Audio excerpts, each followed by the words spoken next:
जय जय श्री राधे श्याम। आज हम सब योगिनी एकादशी की कथा कहेंगे। धर्मराज युधिष्ठिर कहने लगे कि महाराज, मैंने ज्येष्ठ शुक्ला एकादशी के व्रत का महत्व सुना। अब कृपा करके आषाढ़ कृष्ण एकादशी की कथा का वर्णन कीजिए। इस एकादशी का क्या नाम है तथा क्या महत्व है, सो सब कृपा करके वर्णन कीजिए। श्री कृष्ण कहने लगे कि हे राजन, आषाढ़ कृष्ण एकादशी का नाम योगिनी एकादशी है। इसके व्रत से समस्त पाप नष्ट हो जाते हैं। यह इस लोक में भोग और परलोक में मुक्ति देने वाली है। यह तीनों लोकों में प्रसिद्ध है। मैं तुमसे पुराणों में वर्णन की हुई कथा कहता हूँ, सो तुम ध्यान पूर्वक सुनो। स्वर्गधाम की अलकापुरी नामक नगरी में कुबेर नाम का एक राजा रहता था। वह शिव भक्त था और प्रतिदिन शिव की पूजा किया करता था। हेम नाम का एक माली पूजन के लिए उसके यहाँ फूल लाया करता था। उस हेम माली की विशालाक्षी नाम की अत्यंत सुंदर स्त्री थी। एक दिन वह मानसरोवर से पुष्प तो ले आया, परंतु कामासक्त होने के कारण वह अपनी स्त्री से हास्य विनोद तथा रमण करने लगा। इधर माली दोपहर तक पुष्प लेकर राजा के पास नहीं पहुंचा।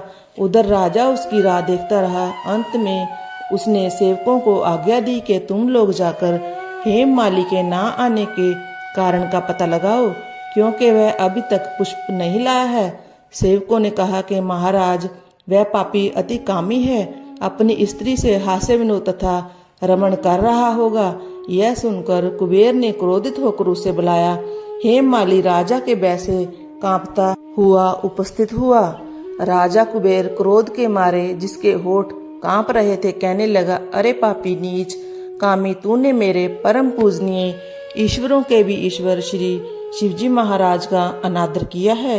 इसलिए मैं तुमको श्राप देता हूँ कि तू स्त्री का वियोग सहेगा और मृत्युलोक में जाकर कोढ़ी होगा। कुबेर के शाप से हेम माली का स्वर्ग से पतन हो गया और वह उसी क्षण पृथ्वी पर गिर गया। भूतल पर आते ही उसके श्वेत कोढ़ निकल आया। उसकी स्त्री भी उसी समय अंतर्ध्यान हो गई। मर्त्यलोक में आकर उसने अनेक दुख भोगे। भयानक जंगल में जाकर बिना अन्न और जल के भटकता रहा। रात्रि को निद्रा भी नहीं आती थी, परंतु शिवजी की पूजा के प्रभाव से उसको पिछले जन्म की स्मृति का ज्ञान अवश्य रहा। घूमते घूमते एक दिन वह मार्कंडेय ऋषि के आश्रम में पहुंच गया, जो ब्रह्मा से भी अधिक वृद्ध थे और जिनका आश्रम ब्रह्मा की सभा के समान लगता था। हेम माली वहां जाकर उनके पैरों में पड़ गया। उसको देखकर मार्कंडेय जी बोले कि तूने ऐसा कौन सा पाप किया है जिसके प्रभाव से तू कोढ़ी होकर महान दुख भोग रहा है।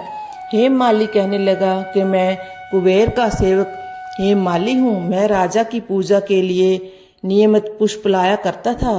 एक दिन मुझे अपनी स्त्री के साथ विहार करते देर हो गई और दोपहर तक पुष्प लेकर नहीं पहुंच सका, तो उन्होंने मुझे श्राप दे दिया कि तुझे स्त्री का वियोग होगा और मृत्युलोक में जाकर कोढ़ी बनकर दुख भोगेगा। इस श्राप से मैं कोढ़ी होकर अत्यंत दुख भोग रहा हूँ। अतः आप कोई ऐसा उपाय बताएं जिससे मेरा यह दुख दूर हो जाए। इस पर मार्कंडेय ऋषि बोले कि तूने मेरे सम्मुख चूंकि सत्य वचन कहे हैं, इसलिए मैं तेरे उद्धार के लिए एक व्रत बताता हूँ।